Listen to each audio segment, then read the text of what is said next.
Hello, everyone. It's Brian here in Toronto with part 5, whether you want it or not, of my favorite Canadian songs of all time.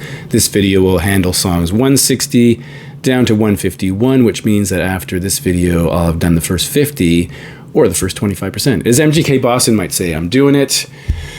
Oh, by the way, speaking of MGK Boston, look at that as a logo, right? So if you haven't seen another video in this series, I'll just repeat two critical things about the series. One is that I'm only choosing one song per artist, and the reason for that is if I didn't do that, I'd have the same artist recurring over and over again, which didn't really make a lot of sense to me.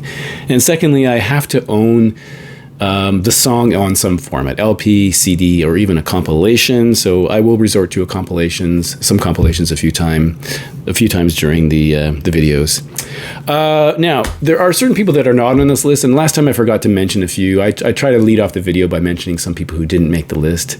And if they're not on the list, it could mean that I don't like them, but it also could mean that I just don't own the song that I'd want to talk about. And it could also be that I just don't know enough about them, so they didn't make the list because I didn't buy it. So here are some artists that are not on the list this time. So Our Lady Peace, Chilliwack, Katie Lang, Justin Bieber, Michael Bublé, Billy Talent. And I guess generally speaking, they're people I don't really like. So that's why they're not on the list, and I don't own anything by them.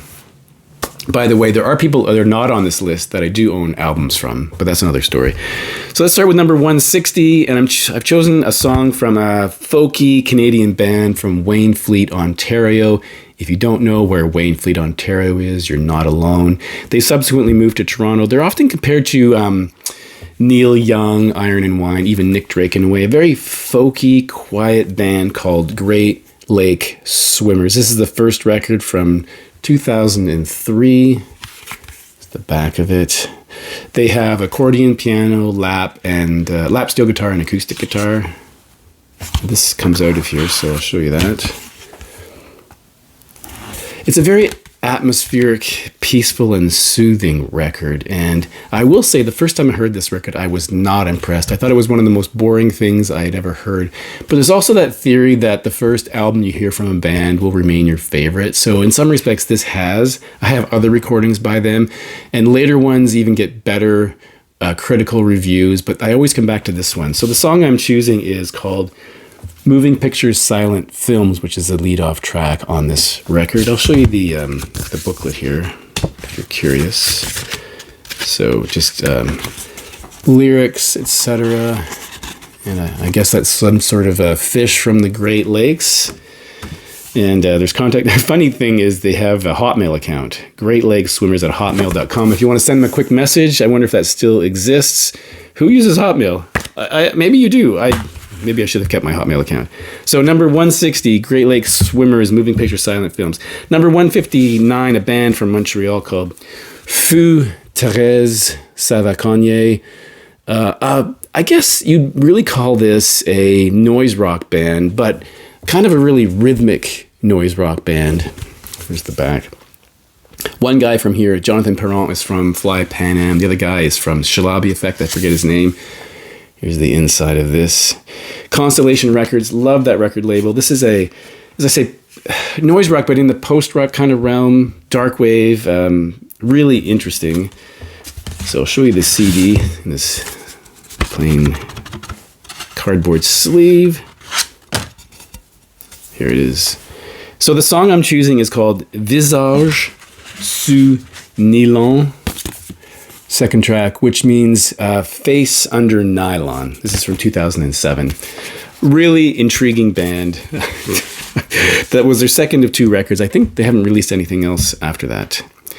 Number 158, a person that needs no introduction, maybe the most famous person I'll have mentioned to this point in this list, and that is Bryan Adams. And this is his 1983 record, Cuts Like a Knife. Now, I have to say that I'm not really a giant Bryan Adams fan. I like this record, and in some respects I didn't mind Reckless, although I tired of that record. After Reckless, I don't really know anything about him, although I do have a couple records, and one of them I've never listened to. Anyway, this is from 1983, Cuts Like a Knife, and I have chosen for number 158 the title track, Cuts Like a Knife, which I think is a pretty good song. I think it still holds up. I think this time also holds up. On the other hand, tracks like Straight from the Heart and The Best Was Yet to Come don't really do anything for me. Never have. And this is on A&M. Kind of interesting. I guess that may be some sort of a custom label, I suppose.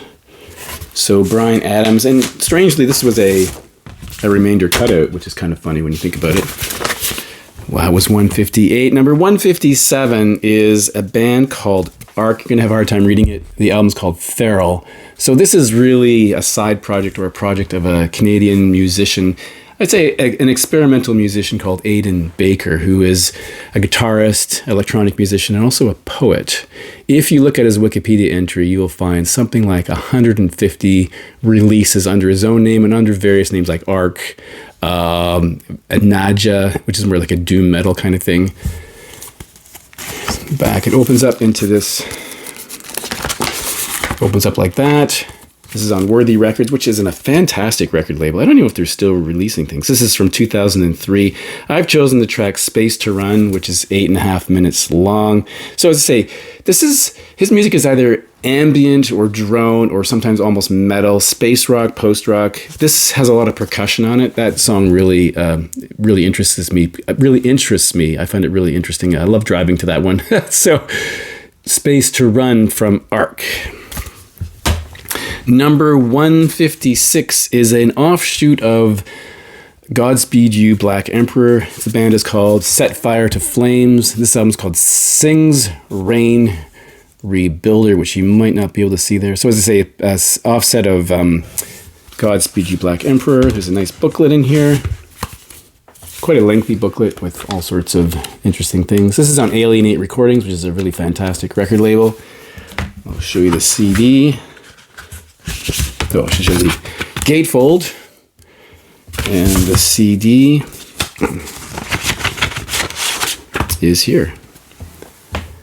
Right, so the track I'm choosing for number 156 is called Steel Compass, Drive North, Disappear, which fits into the post-rock feeling. So it's your classic post-rock song with a slow build and a big crescendo at the end with an overwhelming feeling of sadness and despair. That's how I would describe that. Epic. Very cool. 155, band from the West Coast called Doug and the Slugs. Their two best-known songs are probably Too Bad and Making It Work, but I've chosen a song which I think is better. This is from their fourth record called Propaganda from some year in the 1984, led by Doug Bennett. And unfortunately, about 22 years ago, he died. He had cirrhosis of the liver from heavy drinking, and my reading of this is that he was unable to get a transplant. By the way, this cover was released in many different. This cover was released in different color versions. There's a red one, green, blue, I think. Yeah, so Canadian post-rock. I'm getting confused with the last band. Canadian pop rock band, sometimes compared to Huey Lewis or Joe Jackson, Elvis Costello, people, and maybe even Graham Parker. And the song I'm choosing on here is a track called Day by Day, which leads off side one, which is a good place to put your lead single, I suppose. I'd say that song is a little more serious than Too Bad or Making It Work, but it is a lighthearted pop song, and I've always really liked it, more so than the earlier kind of funny stuff. Number 154, a band I mentioned before in a recent finds video called Joyful Talk. So you'll see there, and the album's called A Separation of Being. They're on the Constellation label out of Montreal, which is my favorite record label in Canada for sure, maybe the world, who knows. This is from a guy called Jay Crocker, who's a composer, an instrument builder, an arranger, multi-instrumentalist. There's some artwork. In a previous recent finds video, I read this overwritten hype sticker, which I won't do now, but it's interesting. Now, Constellation Records is fantastic because they do two things which I find interesting. One is that they never let their records go out of print, so they're always in print. And secondly, they only use black vinyl, which is fine, As long as it sounds good, that's okay with me. So this record has 3 tracks, 2 on side A and 1 on side B. So I've chosen part 2, the second track on side A, which is called Pixelated Skin. The first track is called I've Got That Trans-Dimensional Feeling Again, and the last track is Liquefied, then Evaporated. So I've chosen Pixelated Skin. It's 8 minutes and 49 seconds long.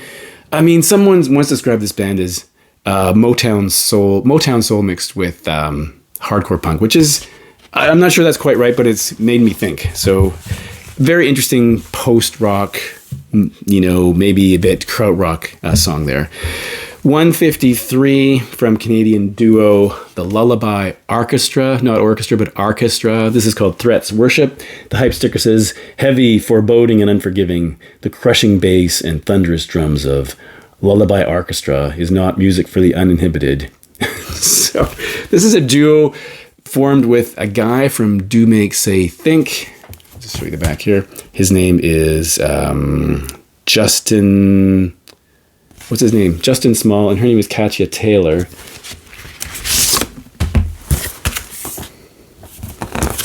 And I've chosen the track called The Icy Hand That Guides Us. This came out in 2009.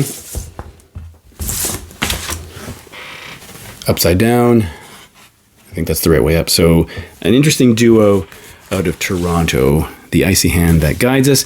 Number 152, I've chosen a track from Owen Pallett.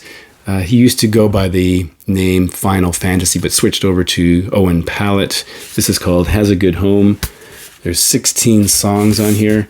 He is a very interesting composer, violinist, keyboardist, vocalist who's done a lot of work with Arcade Fire in terms of arranging strings and whatnot. I'll show you the inside here.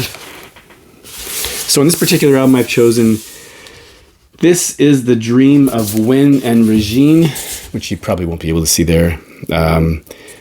It's a rather joyous track about Arcade Fire, really, because Win and Regine refer to 2 members of Arcade Fire. So it's kind of like it's a tribute to them. I don't know if I love the video, but the song is pretty cool. His name was Michael James. I think his original name was Michael James Owen Pallett, now just known as Owen Pallett. So I think that's a pretty cool track. And then he actually toured with Arcade Fire as well as arranging strings for them. Number 151, which will wrap it up for today, is from a band called Tulpa, with an umlaut over the A. The album's called Mosaic Fish. This album was founded by John and Chris Bottomley in Toronto. Now, sadly, in 2010 or 2011, John Bottomley passed away. This is the only record they did. And this record was actually pressed in the Netherlands, which is very strange to me. It was only ever pressed once, only in the Netherlands. Probably very difficult to find. There's the back of it. So I've chosen the song Passion. There's a video for that on YouTube. There's also a video for Life So Strange, which is also a pretty cool track. I think you'd put them in the new wave category. Maybe you'd also say something like maybe a bit goth or alt or indie. You probably use those words today.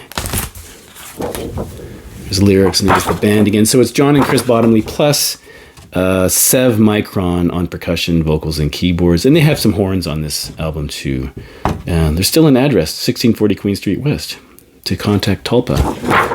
Anyway, Passion from Tulpa on the album Mosaic Fish. I've chosen as song number 151. So I think Tulpa comes from Tibetan mysticism, I believe. So anyway, really interesting record, to be sure. Midnight Music, 1985. Probably forgot to say that. That's it for today, down to number 151. Thanks for watching, and I'll see you in the next video.